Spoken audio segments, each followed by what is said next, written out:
You're listening to Conversations with Kathy, podcast for women who are looking for a place filled with honest conversations, tangible takeaways, and new perspectives on life, love, and everything in between. And I'm your host, Katyan Roach. Let's jump right in. Welcome back, everyone.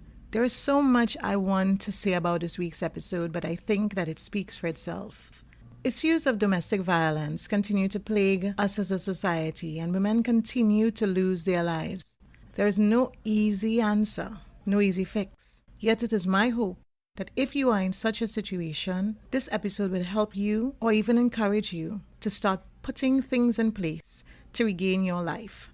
A life free from the pain of domestic violence. Today I'm talking to Latoya, the holder of a BSc in psychology. She was married for 5 years, and she's a survivor of domestic violence. Please be aware that this episode contains content that some listeners might find disturbing. If you or someone you know is in a domestic abuse situation, please reach out to the domestic violence hotline in your area. Someone is waiting to assist. So Latoya, I just want to thank you so very much for taking the opportunity to come and chat with me. Let me just give some background to the people listening. I was scrolling along my social media and I saw a post from a friend, and this friend had shared your post, Latoya. And I was like, wow, this is so real and so transparent. So I came over to your profile because I wanted to find out more about the person who has shared the post. So I came and I did a real stalker on your profile. Wow. And then I reached out. I said, I wonder if she would be willing to tell her story in light of everything that's happening, not just worldwide, but right here in Trinidad. And I guess this is so timely because unfortunately today I actually read on the news that another woman had lost her life to domestic violence. So thank you so much for taking this opportunity to share your story. And I guess what I would ask you is, why did you post that on social media? Why did you tell it all on Facebook? So for me, it was the fact of how in the front domestic violence is right now within this country, and knowing that there are a lot of us that suffer silently because of shame or because we don't want to see how society would view us.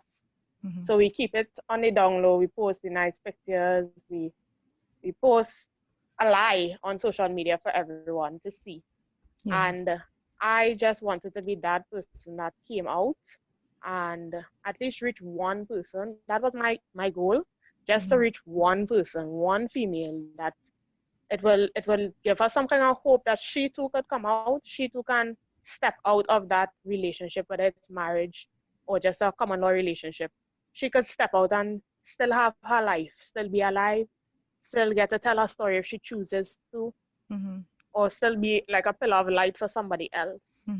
I never imagined that post would have crossed 200 shares. Yeah.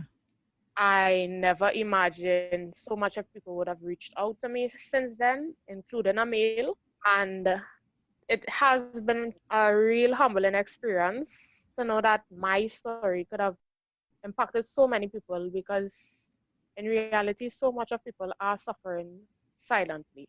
Yeah. And my desire is that more people will come out with it, and with that, we can probably have a shift in the society with the domestic violence cases. Like you said, your story has touched so many people. And the reason I started this podcast is really because I believe that the shared story, there's so much that we can get from listening to somebody else's experience that we can learn for ourselves. So we're talking about a situation of domestic violence, and we all know that it doesn't start like that. Tell me what happened. Tell me, how did you meet this person? I met him in church. We grew up together in church. He was my pastor's son. And initially, we never liked each other. Never. Yeah. If I see him in Grandy, in the hometown of Grandy itself, on one side of the street, I'll cross on the other side, just because I don't want him to heal me out. Yeah. And, eventually I had my son, and I was going through a rough time in life. Right. And he started to be there for my son and they would walk around the church, he'd pick him up. And that sparked something in me, and then we started talking from there. Yeah. And we hit it off. Right. The relationship was going fine. However, he had issues in his childhood where he wasn't able to communicate with his parents. He couldn't tell them how he feel. And so communication for him was very difficult. So that was a difficult thing within the relationship itself. And there was this one night that I just was fed up. I had enough, and I said that I'm done. Right. And we just came from my friend, and I told him, it's over. I am done with this. And he didn't know how to take that. As far as he knew, he was in love, and this is the person, and that is it. And so he grabbed my hand, and he was like, "No, you're not going anywhere. You're not leaving me." And I was a bit scared at that point in time, yes. But I grew up as a tomboy, so in my mind, I was like, "Boy, I will cuff you down." And I ended up flagging down a car. The driver stopped. The driver knew him, and I told the driver what was happening, and he asked us to both come in the vehicle. He spoke to us, and he dropped me home. And in dropping me home, he ended up telling me, he'd never seen him like this or react like this before. He always saw him as a quiet person, and that means that he really he was like, this boy really in love, girl. He really in love. And hearing that from an adult, a grown person, you would be convinced that, all right, maybe this person is seeing it. Yeah. So I gave him another chance. So was this the first time he was physical, or was there any sort of sign before in terms of in those moments when you were having communication challenges? Was there any sign of aggression or verbal? Was there anything, or was this the first time that you had seen this side of him? No. We used to go by his parents as youths in the church. We would go there. And there were times where we would have seen the temper flare-ups and kick the door, and he storm out and he scream and whatnot. But to me, it was like, that's just towards them. Yeah. That would have never be towards me. Yes. So I would have get this charming person, loving person, and I would have never imagined getting that side, because to me, I never did anything to deserve that side. Yeah. But as time went along and we started to disagree, it started to come out. And that would have been the first incident where it came out. After that, it moves to mashing up of a phone. It moved to him yelling at me. And when he yelled, it wasn't like he just raised his voice. It was a yell with a body language that I would knock you down if you only open your mouth and say anything. Yeah. So it had that moment at the bridge. We went towards getting married, and the choking me unconscious happened. So let's go before that.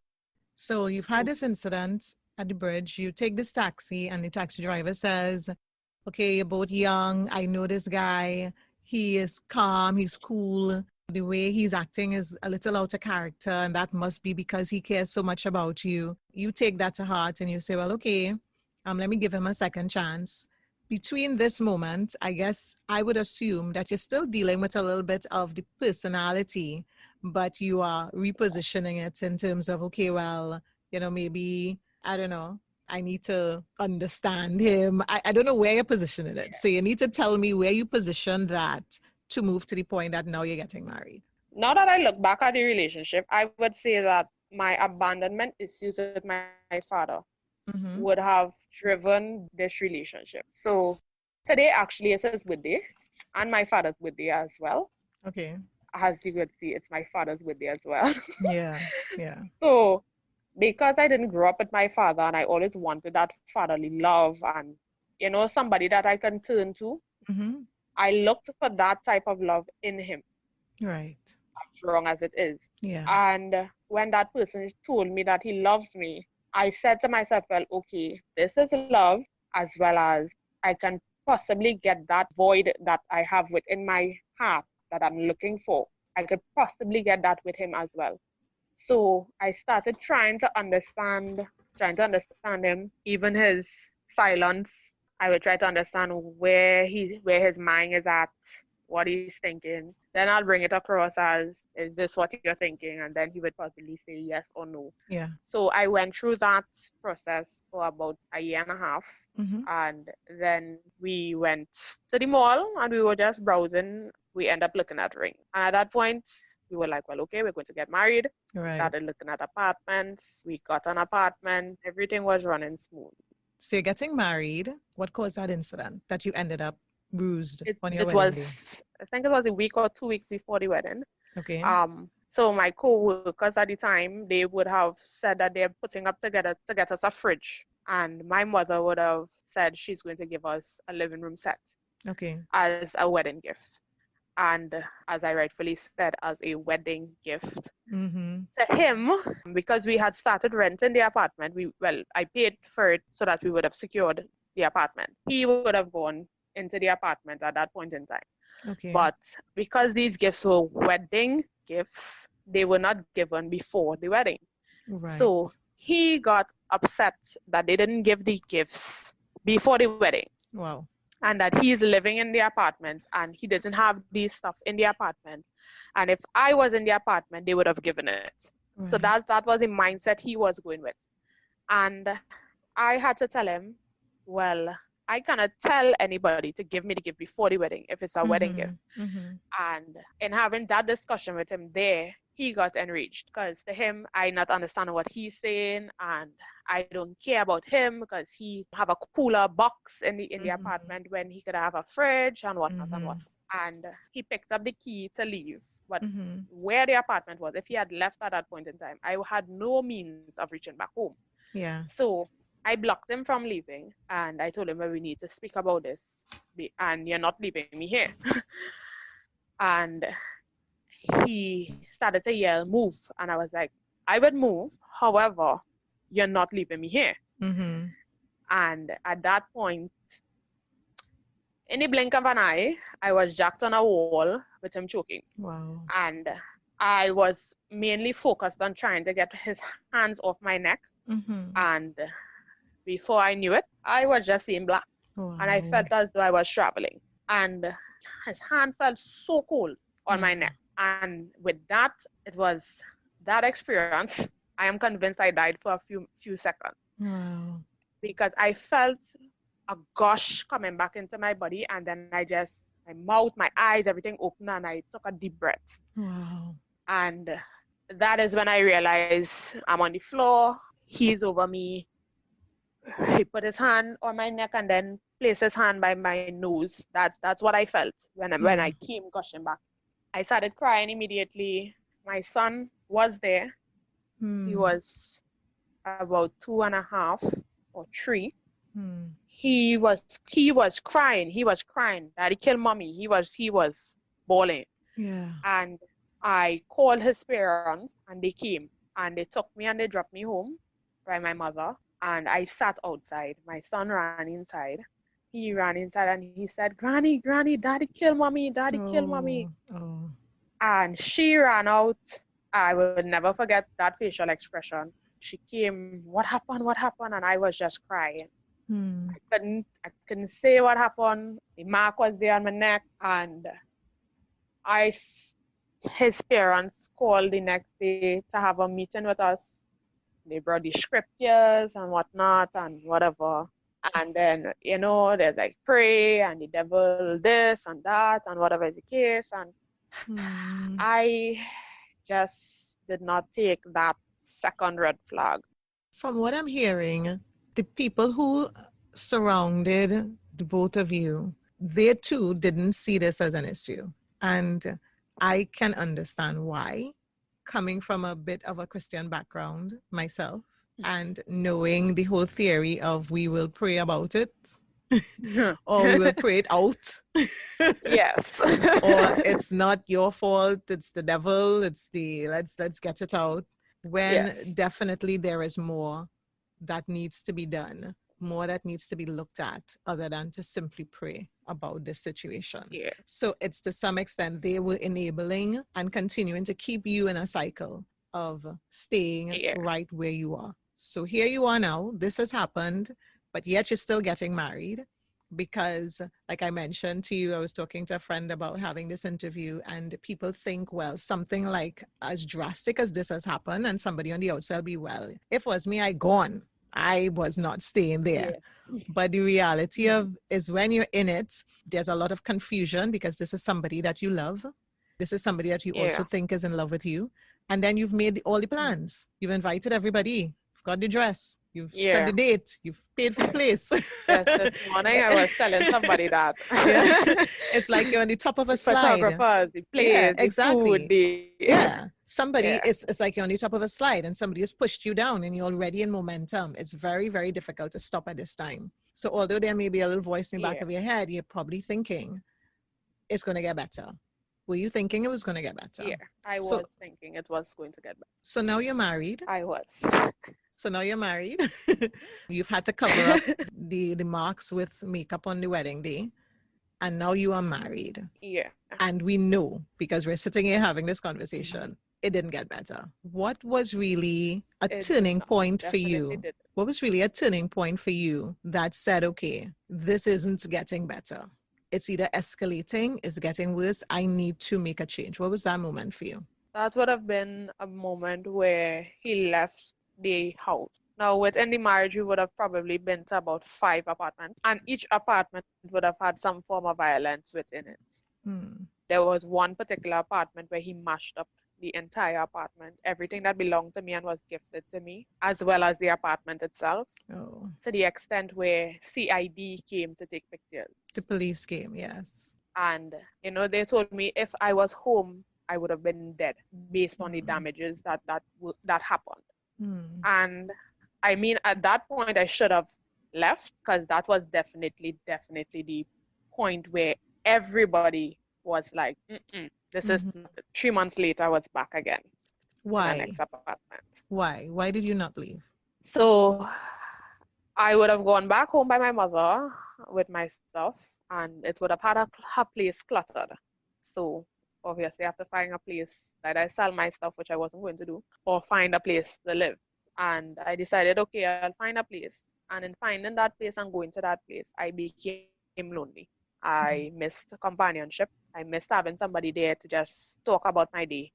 So I invited him over and we started talking about it. And he has a way of making himself appear like he healed or appear as though he's going to do better and be better. Yeah. And so he did that. And we moved back together. We started back being a married couple again, with challenges, of course. And my turning point was the moment that he left. We moved to Rima, and he left, and he went back home by his parents. Now, I'll let you finish that. The reason I just wanted to get into the reason I asked you why, because a lot of times I don't think people understand why. And it's important to know that the why can be a number of different reasons why somebody does something. So it's not always simply an easy question of, so why I went back. There's a lot more behind it. So I think it was important to understand the why and to appreciate and accept the why. So I do. Yeah. And I understand. So here we are. He's left the house, and you are now thinking, okay, this is different for some reason. Yeah, because when he left, he took it. Now he would have been gifted the stove, and he took the stove. And to me, if you are saying that you love me and you love this child, and you take the stove, which is the primary thing in the household, to ensure that we have something to eat, it shows that you really don't care. You don't care about us. So that is when I had the conversation with his sister.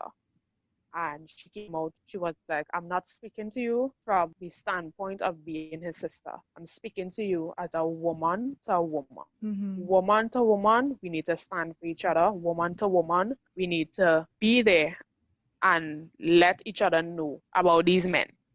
And she came out and she said, in all honesty, now I can see that my brother is an abuser. I don't know why, but he's abusive. We all been through it with childhood. We all experience the same things. And he has no excuse as to why he's doing what he's doing. When he left, I would have been in a position where I was unable to buy food. I was unable to get a stove because I would have paid the rent as I had the stable income. I would have already paid the rent and I had to put gas in the car and be able to reach the work and carry the child to school. Yeah. So I was in a position, very, very bad position. And she told me at that point, do not ever let a man make you reach to this point ever in life again. Yeah. No matter if you're helping financially with a bill, ensure to always put us something. And to this day, I've taken that advice because, again, he came back and it was again short-lived for about 2 to 3 months. And I remember going to some friends and I said to them, I want to move. I started looking for an apartment, which is where I'm currently at.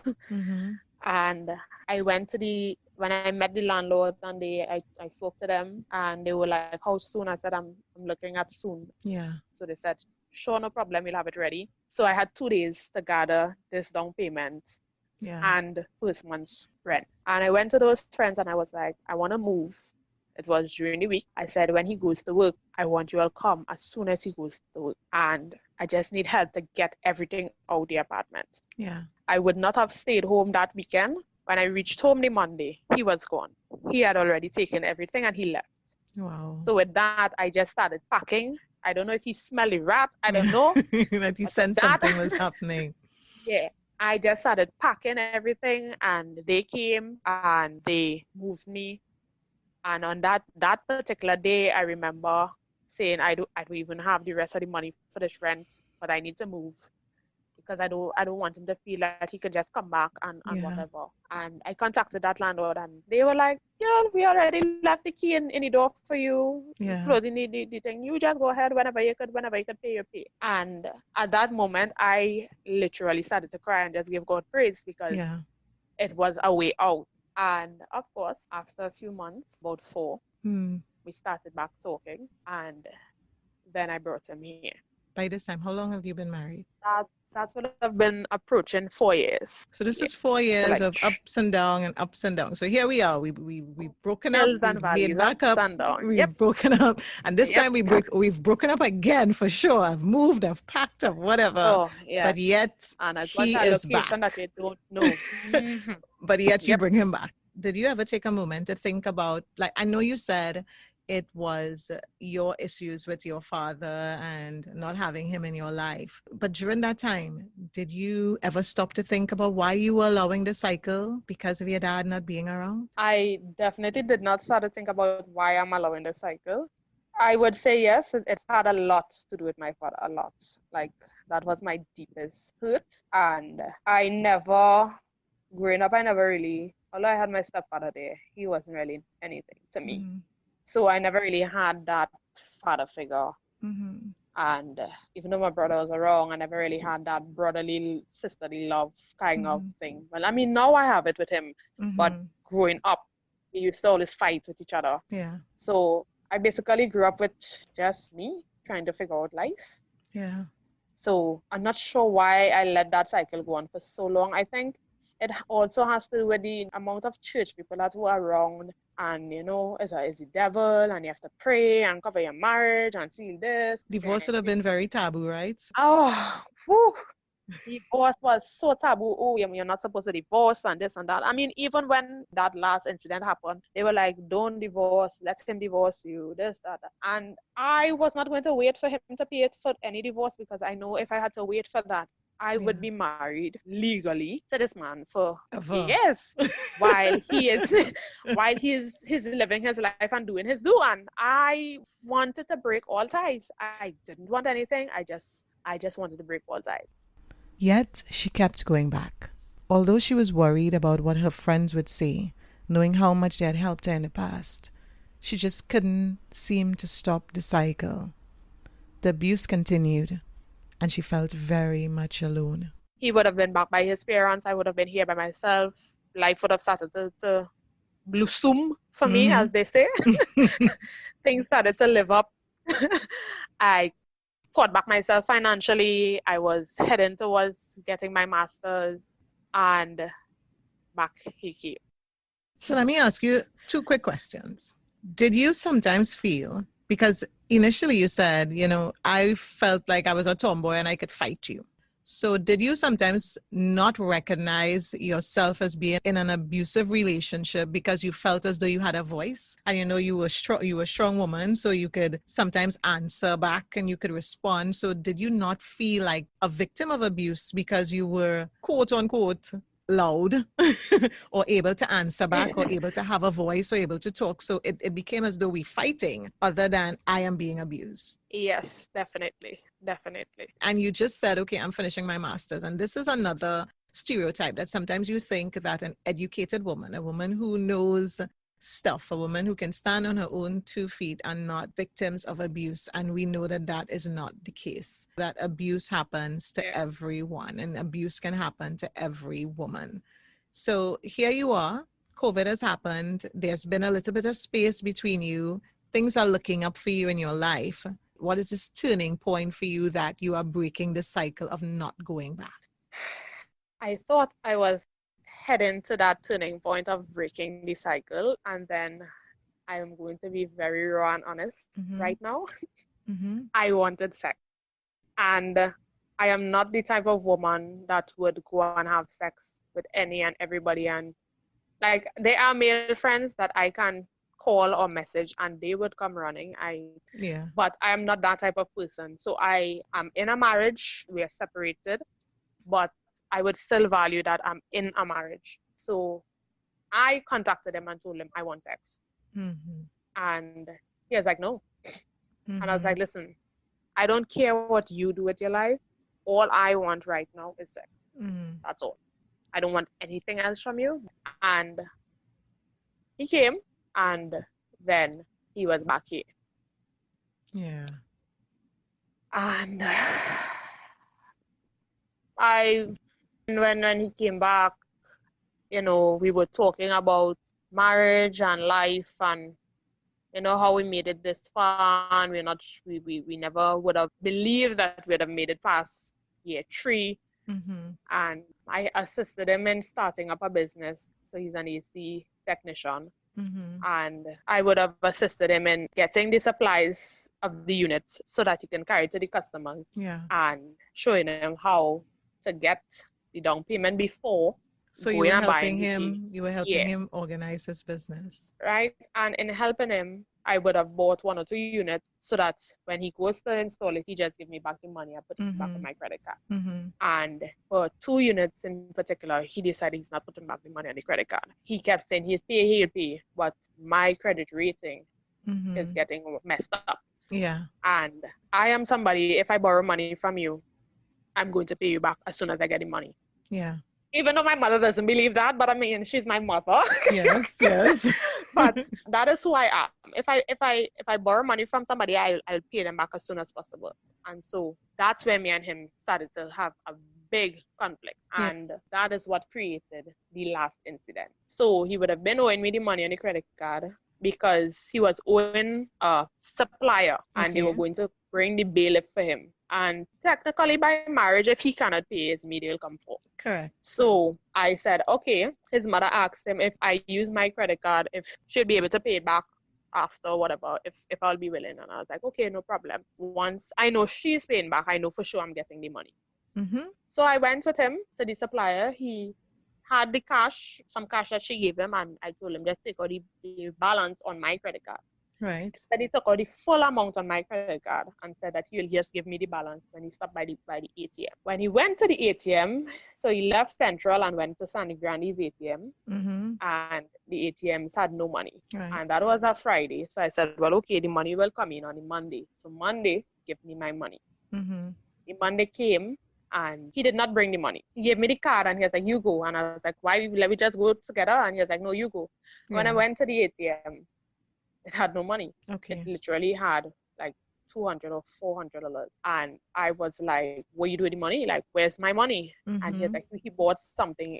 And I was like, what do you mean you buy something? That's not your money. That is my money. That is money that I am supposed to have. And, it created a conflict. I told his mother about it. She blasted him about it. And I told him, you have a few days to get me my money. So he had some jobs. And he was like, okay, when he get those jobs, he just gave me all the money that he got. And instead, he did not. And he went and he bought a phone. Right. And went back by his parents. And I went up the road and I said, I want my money and I'm not leaving here without my money. And he's like, I don't have your money because I bought a phone this morning. And I was like, you cannot be serious. I said, so it's a joke. Like, this is a joke. Like, you taking me for a fool. My credit rating going downhill. The interest on my credit card starting to rack up. And you decide you buy a phone with the money that you said that you're giving me. And he didn't like how I talked to him there. So he choked me and slammed me on the bed. When he let go, I told him, I said, this is the only power you'll ever have in this life to manhandle a woman because you're weak as a man.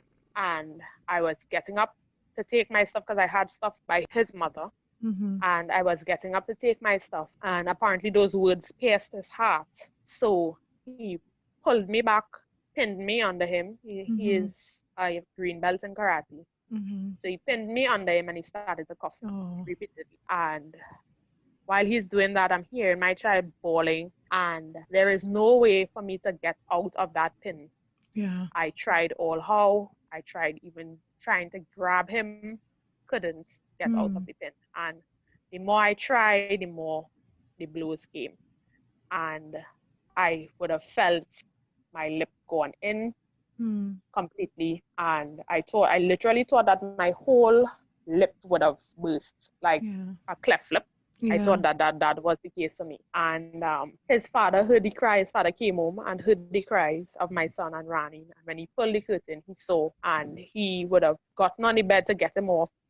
And in trying to get him off, he broke loose from his father, and he continued. And then the father ended up pinning him because he too was in karate. And they fell on the ground, and as they fell on the ground, I got up and I just grabbed my stuff and I ran out. My son was bawling, Mommy, you're bleeding, you're bleeding, you're bleeding. And at that point, when I looked at my child, I said, this is not it.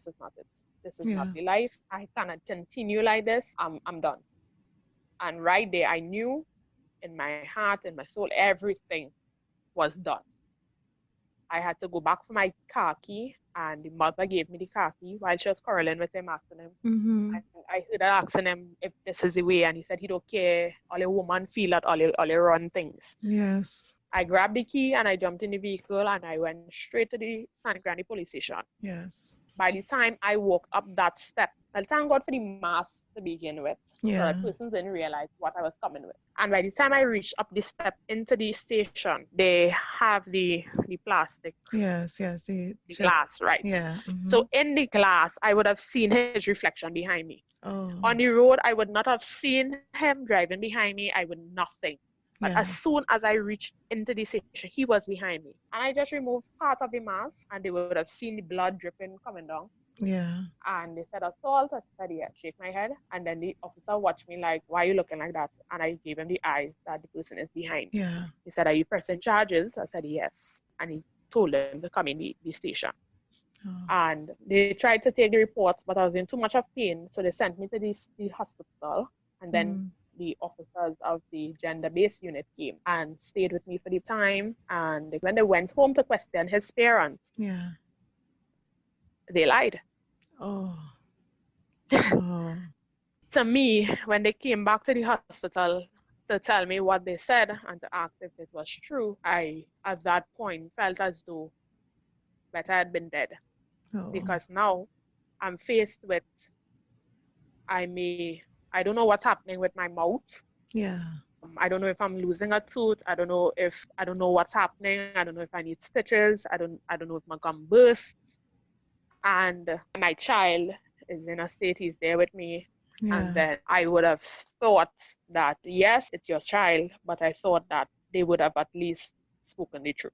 Given the pastoral title, I would have. But I guess, when you're in a position like that, you'll go all out for your child to ensure that whatever. But that was when I made the decision that this is it.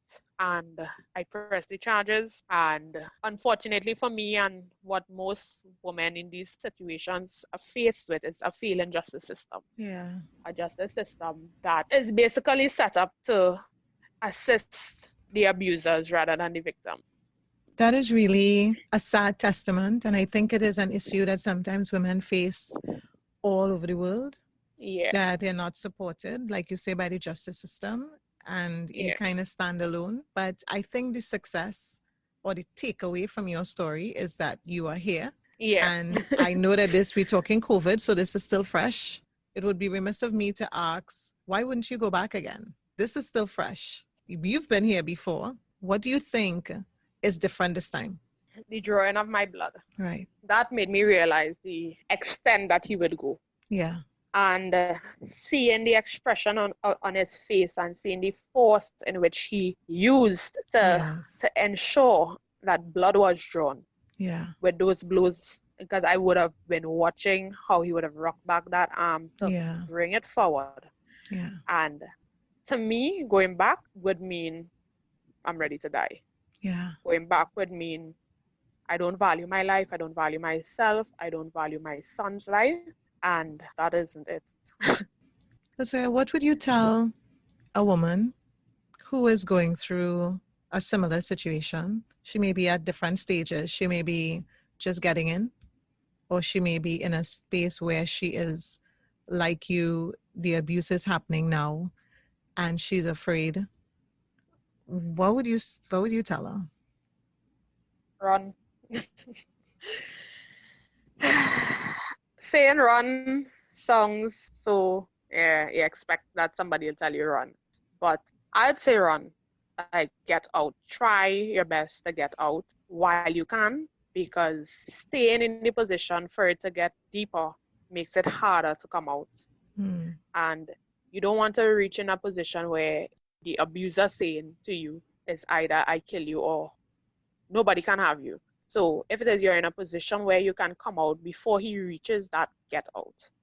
And even if you're in a position where he is already saying these things to you, there are means of getting out. There are safe houses that they put you in for a time. And, you'll have to change. You may have to change jobs. Who knows? You may have to change locations, but find a way to get out. Seek help, seek counseling, and try finding back yourself again. Yeah. Finding back myself again was the most difficult thing to do, but it was so worth it. I'm still in the process. I was able to deal with my childhood hurt with my father. Yeah. I went to him and have a conversation. We talked it out, and I am now at peace with that. So I know moving forward now, I don't have to seek that love, that void that I had. That void has been filled. Yeah. And given what I would have experienced here in this marriage, the first red flag anybody comes to me with, I'm out. I'm not staying. Yeah. I don't want to know. I not putting myself in a position where I feel I could change this man. You are not going to use that degree in psychology to be the psychologist for your next partner. I am not doing it. You better come with minimal issues, because I am not doing that all over again. Nope. So if you can run at this point, run. Seek help and know that the persons that are around you that love you, that keeps telling you to leave, it's not that they just hate the person, it's that they love you enough that they are seeing where it's heading and they don't want to be watching you on the front papers. Yeah, making headlines. Making a headline. For the wrong thing. Yeah. Latoya, thank you so very much for sharing your story. I know that somebody listening will find value and find hope in the story that you have shared. Thank you so very, very much. Thank you for listening to Conversations with Kathy.